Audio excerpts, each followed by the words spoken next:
السلام علیکم۔ جیسے کہ کل ہم نے سورہ بقرہ کے 27 آیت تک مکمل کر لیا تھا، تو آئیے آج اس کے آگے سے شروع کرتے ہیں۔ بسم اللہ الرحمن الرحیم۔ کیف تکفرون باللہ وکنتم امواتا فاحیاکم ثم یمیتکم ثم یحییکم ثم الیہ ترجعون۔ شروع اللہ کے نام سے جو بڑا مہربان نہایت رحم کرنے والا ہے۔ تم کیسے کفر کرتے ہو اللہ کا، حالانکہ تم مردہ تھے، پھر اس نے تمہیں زندہ کیا، پھر وہ تمہیں مارے گا، پھر جلائے گا، پھر تم اسی کی طرف لوٹا دیے جاؤ گے۔ اس مقام پر ایک بڑی گہری حکمت اور فلسفے کی بات بیان کی گئی ہے جو آج نگاہوں سے بالکل اوجھل ہو چکی ہے۔ وہ یہ کہ ہم دنیا میں آنے سے پہلے مردہ تھے۔ کنتم امواتا، اس کے کیا معنی ہیں؟ یہ مضمون سورہ غافر، سورہ المومن میں زیادہ وضاحت کے ساتھ آیا ہے جو سورہ بقرہ سے پہلے نازل ہو چکی تھی، لہٰذا یہاں اجمالی تذکرہ ہے۔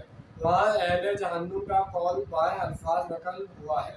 ترجمہ: اے ہمارے رب، تو نے 2 مرتبہ ہم پر موت وارد کی اور 2 مرتبہ ہمیں زندہ کیا۔ اب ہم نے اپنے گناہوں کا اعتراف کر لیا ہے، تو اب یہاں سے نکلنے کا بھی کوئی راستہ ہے؟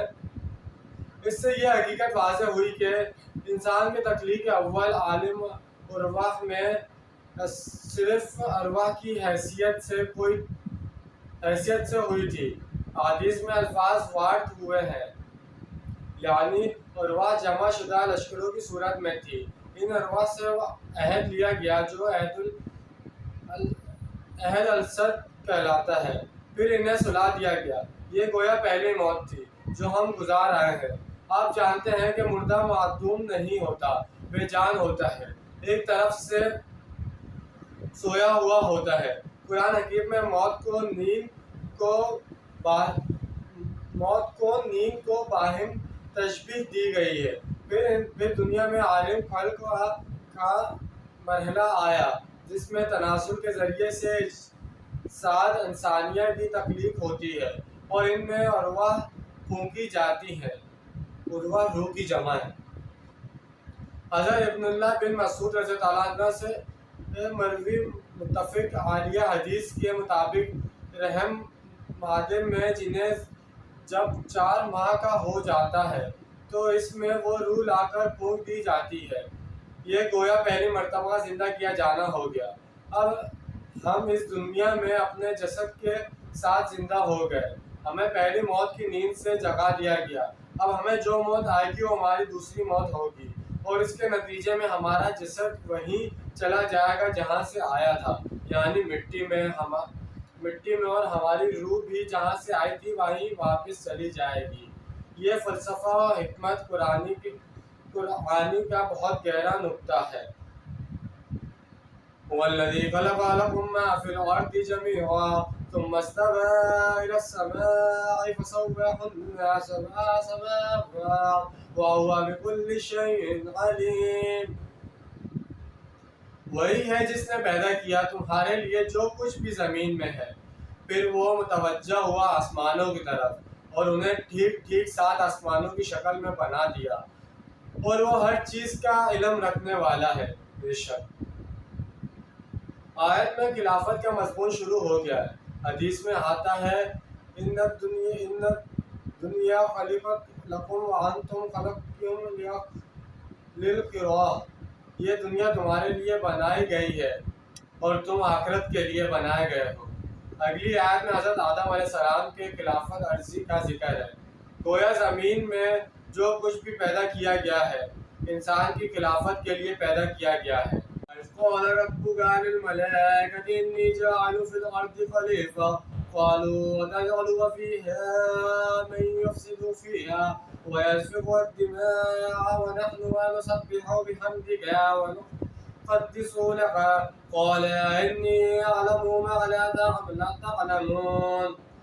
اور یاد کرو جب کہا تھا تمہارے رب نے فرشتوں سے کہ میں بنانے والا ہوں زمین میں خلیفہ، انہوں نے کہا کیا آپ زمین میں کسی ایسے کو مقرر کرنے والے ہیں جو اس میں فساد مچائے گا اور خون ریزی کرے گا، اور ہم آپ کی حمد و ثنا کے ساتھ تسبیح اور آپ کی تقدیس میں لگے ہوئے ہیں۔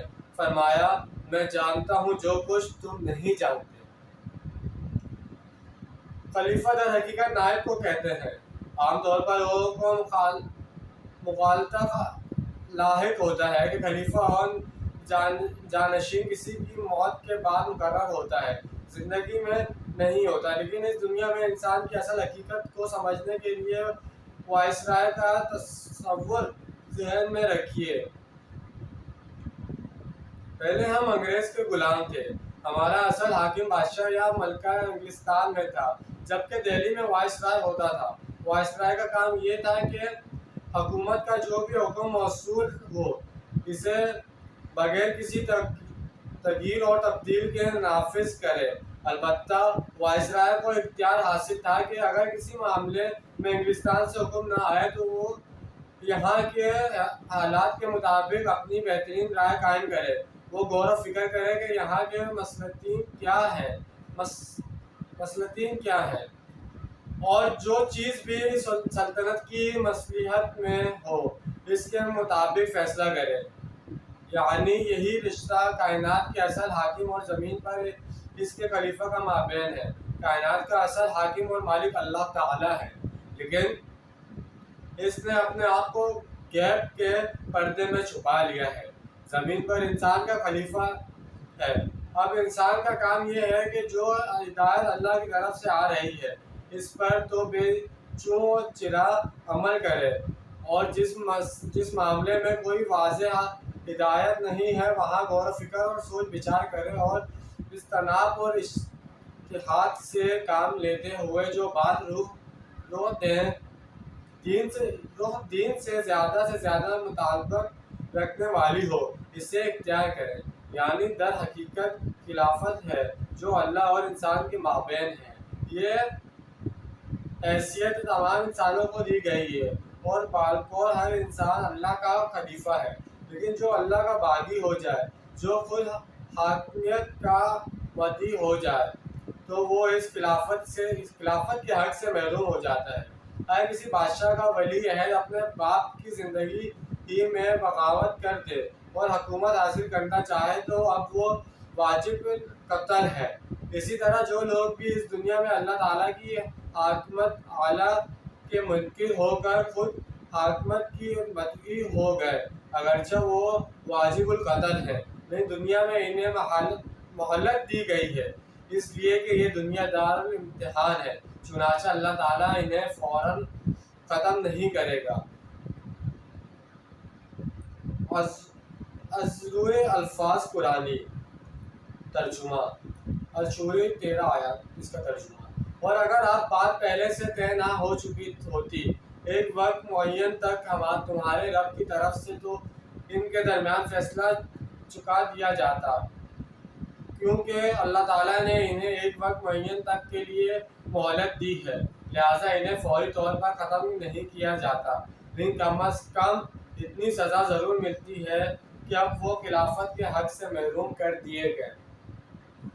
تو جیسے کہ آج ہم نے آیت نمبر 28 سے لے کے 30 تک کا ترجمہ اور تفسیر بیان کی، اور اس کے اندر جو کچھ بھی خلافت کے بارے میں بتایا گیا، جو بھی حکمرانی جو دنیا میں کرتے ہیں اس کے بارے میں بتایا گیا کہ جو کچھ بھی ہے وہ دین سے متعلق کی جائے، جیسا دین میں بتایا گیا اس کی سوچ بچار کر کے اس کے اوپر جو بھی فیصلہ ہو دین سے جیسے دین میں کہا گیا اس کے مطابق فیصلہ کیا جائے۔ جو کچھ بھی پڑھا گیا سنا گیا اس میں جو غلطیاں بتائییں ہوئی ہیں اللہ تعالیٰ ہمیں معاف کرے اور اس پر ہمیں عمل کرنے کی توفیق عطا فرمائے۔ انشاءاللہ آج کی ویڈیو آپ کو پسند آئی ہوگی۔ ملتے ہیں اگلی ویڈیو میں۔ اللہ حافظ۔